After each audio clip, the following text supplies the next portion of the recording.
Memasuki musim kemarau, belasan hektar lahan pertanian di Buleleng kekeringan. Sehingga dengan terpaksa tanaman padi yang mati ini pun dipotong untuk dijadikan pakan ternak. Beginilah kondisi tanaman padi milik sejumlah petani di Subak Lebandang, Desa Sari Mekar, Kecamatan Buleleng. Padi yang sudah berumur 2 hingga 3 bulan ini pun nampak kering dan mati. Kondisi tanahnya yang kering dan pecah-pecah akibat tidak adanya air yang dialirkan ke sawah mereka. Padi yang seharusnya sudah mengeluarkan bulir padi, namun ini nampak kerdil dan layu.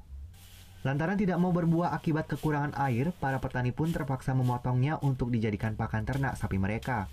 Para petani ini pun dipastikan merugi hingga 4 juta rupiah setiap setengah hektar lahannya. Oh, dipotong, dikasih sapi, Pak, karena sudah mati ini. Umur berapa sih ini, Pak, padinya? Umurnya sekitar 2,5 bulan, Pak. 2 bulan setengah? Iya. Sudah berapa lama nih kering kayak ini, Pak? Airnya kering mulai bulan 4 sampai sekarang dah bulan 7 ini ya. Sementara itu, menurut klien Subak Lebandang, Made Lungge mengaku sebanyak 17 hektar tanaman padi dan kacang para petani di Subak ini mati karena Subak ini selalu mengalami kesulitan air setiap tahun dan musim kemarau tiba. Namun untuk mengantisipasi musim kemarau tahun mendatang, pihak Subak pun akan membuat kolam-kolam penampungan air.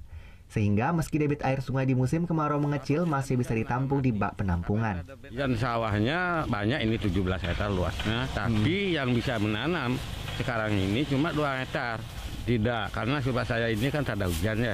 Kalau tidak ada hujan, tidak ada air. Musim kemarau yang terjadi di utara Pulau Bali ini pun diperkirakan akan terjadi hingga Desember mendatang.